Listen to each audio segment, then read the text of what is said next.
یا رب لک الحمد کما ینبغی لجلال وجهک وعظیم سلطانک۔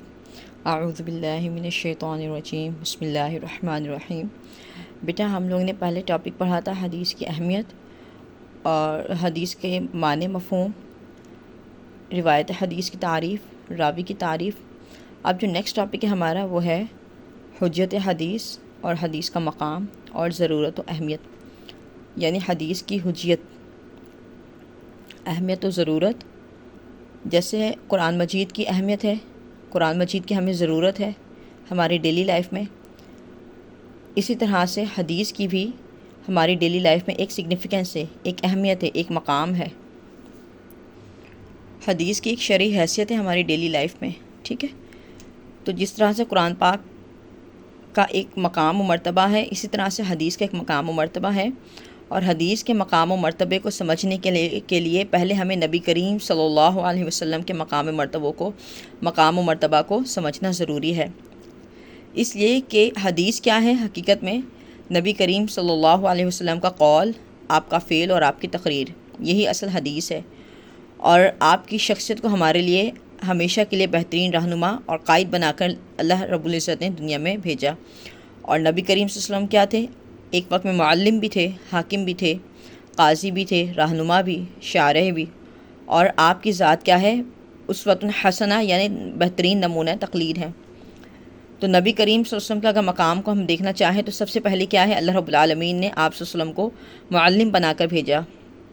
یہ سورہ آل عمران کی آیت ہے، لقد من اللہ علی المؤمنین اذ بعث فیہم رسولا یتلو علیہم آیاتہ ویزکیہم ویعلمہم الکتاب والحکمۃ وَإِن كَانُوا مِن قَبْلُ لَفِي ضَلَالٍ مُبِينٍ۔ یقیناً اللہ تعالیٰ نے مومنین پر احسان کیا کہ انہی میں سے رسول بھیجا، جو رسول ان پر اللہ تعالیٰ کی آیات کو تلاوت کرتے ہیں اور ان کو پاک کرتے ہیں، ان کے نفسوں کو، اور لوگوں کو کتاب و حکمت کی تعلیم دیتے ہیں، اور اس سے پہلے لوگ کیا تھے؟ کھلی گمراہی میں تھے۔ تو نبی کریم صلی اللہ علیہ وسلم کا مقام و مرتبہ کیا ہے؟ آپ معلم بنا کر بھیجے گئے۔ تو آپ کی زبان مبارک سے ادا کردہ تمام باتیں کیا ہیں؟ ہمارے لیے تعلیم ہے۔ پھر نبی کریم صلی اللہ علیہ وسلم کو اللہ تعالیٰ نے بحیثیت رہنما بھی بھیجا، ٹھیک ہے۔ اللہ تعالیٰ نے کیا فرمایا آپ کی ذات کے بارے میں؟ لقد کان لکم فی رسول اللہ اسوۃ حسنۃ، کہ بے شک نبی کریم صلی اللہ علیہ وسلم کی ذات تمہارے لیے بہترین نمونہ عمل ہے۔ اب یہاں سے ہم نے دیکھ لیا کہ نبی کریم صلی اللہ علیہ وسلم کا مقام و مرتبہ کیا ہے، کہ اللہ تعالیٰ نے آپ کو ایک بہترین استاد بنایا، معلم بنایا۔ اسی طرح سے اللہ تعالیٰ نے آپ کو دنیا میں بھیجا لوگوں کی رہنمائی کرنے کے لیے، لوگوں کو گائیڈ کرنے کے لیے، ٹھیک ہے، لوگوں کی زندگیوں کو سنوارنے کے لیے۔ اب کیا ہے؟ جب نبی کریم صلی اللہ علیہ وسلم پر قرآن پاک نازل ہو گیا تو اب آپ کی اطاعت کرنا، آپ کی تعلیمات پر عمل کرنا لوگوں کے لیے کیا؟ فرض ہو گیا۔ اطاعت رسول صلی اللہ علیہ وسلم لوگوں پر فرض ہے۔ اسی طرح سے آپ کی ٹیکسٹ بک سے میں آپ کو دکھاؤں گی کہ پیروی حدیث کرنا ہم پر واجب ہو گیا ہے۔ اللہ تعالیٰ نے آپ کو بہترین نمونہ تقلید یعنی بہترین نمونہ عمل بنایا، اور اس کے لیے کیا فرمایا؟ قل ان کنتم تحبون اللہ فاتبعونی یحببکم اللہ یغفر لکم، ٹھیک ہے۔ اللہ تعالیٰ کیا فرماتے ہیں کہ اے لوگو، اے نبی کریم صلی اللہ علیہ وسلم آپ لوگوں کو کہیے کہ اے لوگو، اگر تم اللہ سے محبت رکھتے ہو تو میری پیروی کرو۔ یعنی اگر کوئی انسان چاہتا ہے کہ اس کو اللہ تعالیٰ کی محبت حاصل ہو تو اس کو نبی کریم صلی اللہ علیہ وسلم کی پیروی کرنا ہوگی۔ جب انسان نبی کریم صلی اللہ علیہ وسلم کی پیروی کریں گے تو ان کو اللہ تعالیٰ کی محبت حاصل ہوگی، اور جب اللہ تعالیٰ کی محبت حاصل ہو جائے گی تو ان کے گناہ بھی معاف کر دیے جائیں گے۔ اچھا، اسی طرح سے ایک اور جگہ کیا فرمایا؟ من یطع الرسول فقد اطاع اللہ، جس نے رسول اللہ صلی اللہ علیہ وسلم کی اطاعت کی تو اس نے حقیقت میں اللہ تعالیٰ کی اطاعت کی۔ تو یہ جو آپ نے ایک حدیث اور ایک آپ نے جو آیت پڑھی اوپر، اس سے ہمیں کیا معلوم ہوتا ہے کہ نبی کریم صلی اللہ علیہ وسلم پر اللہ تعالیٰ نے جو احکامات نازل فرمائے ہیں ان کو ماننا ہمارے لیے ضروری ہے، اور آپ کے اطاعت کرنا بھی ہمارے لیے انتہائی ضروری ہے۔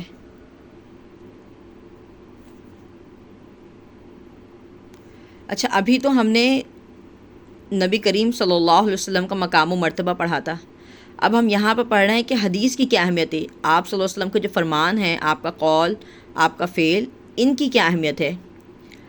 تو حدیث کیا ہے؟ سب سے پہلے ہم کیا کہتے ہیں کہ حدیث کیا ہے؟ قرآن پاک کی تفسیر ہے۔ قرآن پاک کی تفسیر سمجھنا ہو، اس کے احکامات کو ڈیٹیل سے سمجھنا ہو، ان کی تفصیل دیکھنی ہو، تو ہم کہاں سے حاصل کریں گے؟ حدیث مبارکہ سے۔ اللہ تعالیٰ نے ایک کمپریہنسو طریقے سے اجمالی طور پر دین اسلام کے جو احکامات ہیں وہ قرآن پاک میں نازل فرمائے، لیکن اس کی تشریح، اس کی وضاحت، توضیح مینس وضاحت، یہ نبی کریم صلی اللہ علیہ وسلم کے ذمے ہے، یعنی آپ کی احادیث سے ہمیں حاصل ہوگی۔ اسی طرح سے حدیث کا تعلق عبادات سے ہے، جو نبی کریم صلی اللہ علیہ وسلم کے اقوال یا افعال ہیں ان کا تعلق کس سے ہے؟ ہماری عبادات سے ہے۔ قرآن حکیم میں اللہ تعالیٰ نے عبادات کے لیے مختلف الفاظ استعمال کیے، جیسے کہ الصلاۃ، اقیموا الصلاۃ و آتوا الزکوٰۃ، ٹھیک ہے، حج کا لفظ آیا۔ اب یہ کیا ہے؟ ہمیں حکم دے دیا کہ یہ سارے عبادات کرنی ہیں، لیکن ان عبادات کے طریقے کیسے کیا ہوں گے، ان کی کیفیت کیا ہوگی، ٹھیک ہے، اس کی وضاحت ہمیں کہاں سے ملے گی؟ حدیث سے ملے گی۔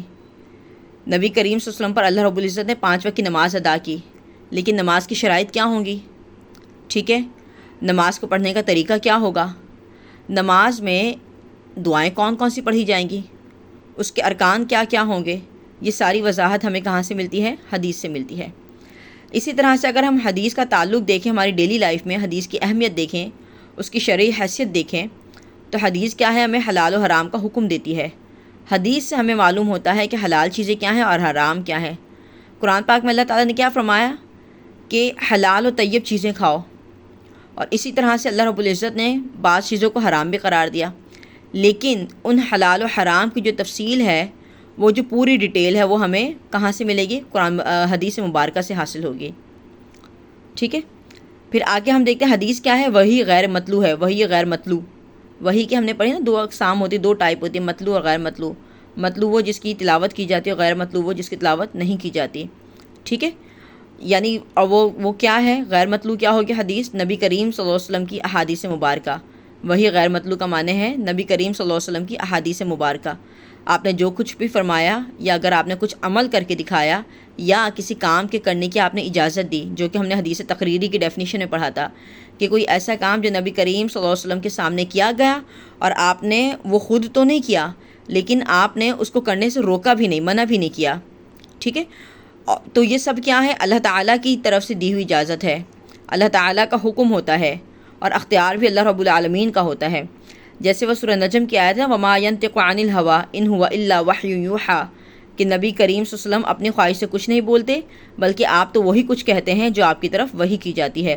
تو اس سے ہمیں کیا معلوم ہوتا ہے؟ حدیث کی شرعی حیثیت کیا ہے ہماری ڈیلی لائف میں، کہ حدیث کے ہم تلاوت تو نہیں کرتے، لیکن اس کے اوپر عمل کرنا ہمارے لیے ضروری ہے، اس لیے کہ حدیث مبارکہ پر عمل کرنے کا مطلب ہے کہ اللہ رب العزت کے کلام پر ہم عمل کر رہے ہیں، ٹھیک ہے۔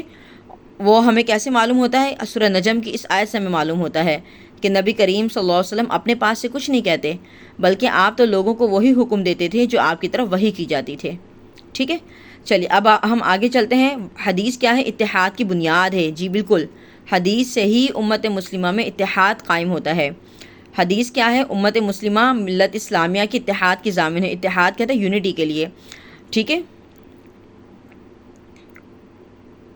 قرآن مجید بھی ہمیں کیا حکم دیتا ہے کہ اگر کسی کے درمیان اگر کوئی اختلاف ہو جاتا ہے تو اس کو اپنے ان اختلافات کا حل کہاں سے نکالنا چاہیے؟ اللہ اور اس کے رسول کے حکم سے، ٹھیک ہے۔ تو اگر کوئی شخص حدیث کو چھوڑ دیتا ہے، اگر کوئی شخص حدیث کو چھوڑ دے اور ہر شخص اپنی اپنی مرضی سے قرآن مجید کی تشریح کرنے لگے، جیسے کہ اللہ رب العزت کا حکم ہے قرآن مجید میں کہ نماز قائم کرو، اب ہمیں اس کا طریقہ، اس کے اوقات تو خیر اللہ رب العزت نے قرآن مجید میں بیان فرمایا ہے، لیکن اس کا طریقہ، اس میں کون کون سی دعائیں پڑھنی ہیں، ارکان کون سے ہوں گے، یہ ساری وضاحت ہمیں حدیث سے ملتی ہے۔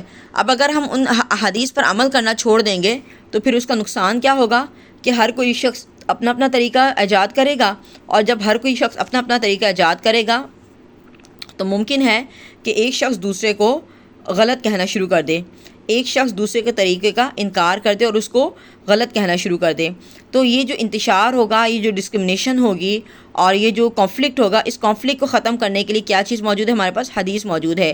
یعنی ایک جنرل چیز ہمارے پاس کیا ہوگی کہ نبی کریم صلی اللہ علیہ وسلم اس کے بارے میں کیا کہتے ہیں، آپ نے کیا فرمایا، ہم اس کے اوپر عمل کریں گے۔ تو جب ہم اس کے اوپر عمل کریں گے تو لازمی بات ہے کانفلکٹ بھی ختم ہو جائے گا، ٹھیک ہے۔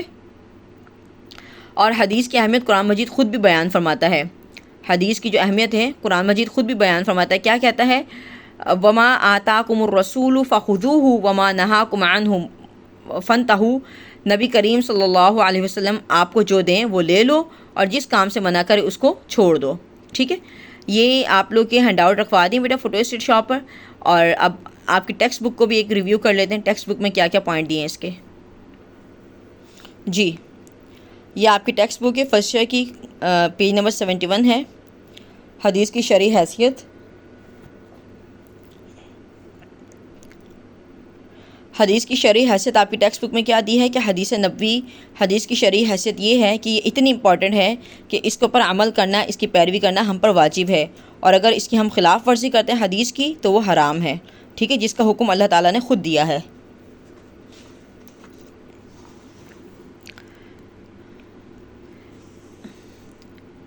یہ جو سورہ حشر کی آیت ہے وما آتاکم الرسول فخذوہ وما نہاکم عنہ فانتہوا، کہ نبی کریم صلی اللہ علیہ وسلم تمہیں جو کچھ دیں وہ لے لو اور جس کام سے منع کریں اس کام کو چھوڑ دو، ٹھیک ہے۔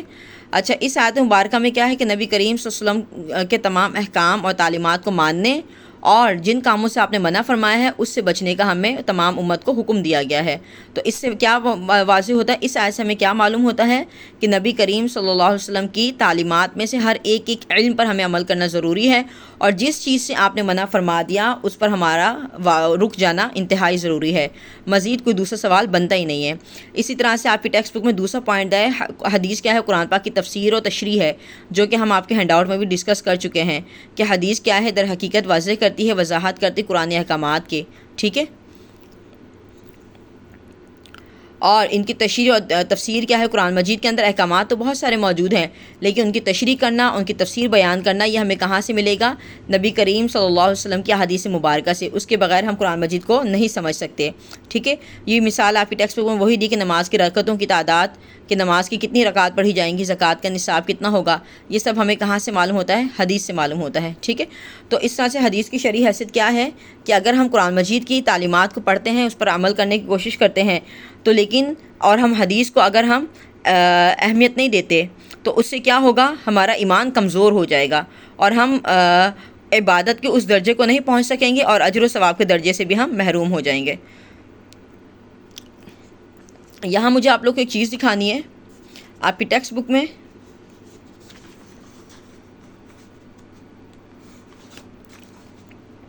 یہ دیکھیے، یہ جو حدیث کی شرعی حیثیت کا جو ٹاپک یہاں سے سٹارٹ ہو رہا ہے نا، یہاں پر آپ کا ایک MCQ بن رہا ہے، وہ کیا ہے، اسلامی شریعت میں کسی بھی مسئلے کا حکم چار ماخذ مصادر سے معلوم کیا جاتا ہے، یعنی شریعت اسلامیہ میں اگر کوئی مسئلہ پیش آ جاتا ہے تو وہ چار طریقے ہوں گے جہاں سے اس مسئلے کا حل نکالا جائے گا۔ سب سے پہلے اس کا حل کہاں تلاش کیا جائے گا، قرآن مجید میں۔ اگر قرآن مجید میں اس کی وضاحت صحیح سے نہیں مل پا رہی ہے، ویسے قرآن مجید نے ہر چیز کو بیان کر دیا لیکن اس کی وضاحت پھر ہم سنت یعنی حدیث نبوی صلی اللہ علیہ وسلم سے دیکھیں گے، اور اگر وہاں سے بھی نہیں ہوتا تو امت کا اجماع، اور اجماع کے بعد امت کا قیاس کس بات پر ہے، علماء کرام کا، فقہائے کرام کا، محدثین کا، ٹھیک ہے۔ تو آپ کے بیٹا ایگزام میں یہ MCQ بھی بن سکتا ہے، آپ لوگ نوٹ کر لیں، اپنی ٹیکسٹ بک ساتھ رکھیے گا، یہ نوٹ کر لیں، پیج نمبر 71 ہے آپ کا، اور اس پر آپ کا MCQ یوں بن سکتا ہے کہ اسلامی شریعت کے ڈیش ماخذ ہیں، کتنے ماخذ ہیں، 4 ماخذ ہیں، ٹھیک ہے۔ اس ٹاپک سے آپ کا یہ MCQ بنے گا۔ چلے، وما توفیق الا باللہ واللہ المستعان، جزاک اللہ۔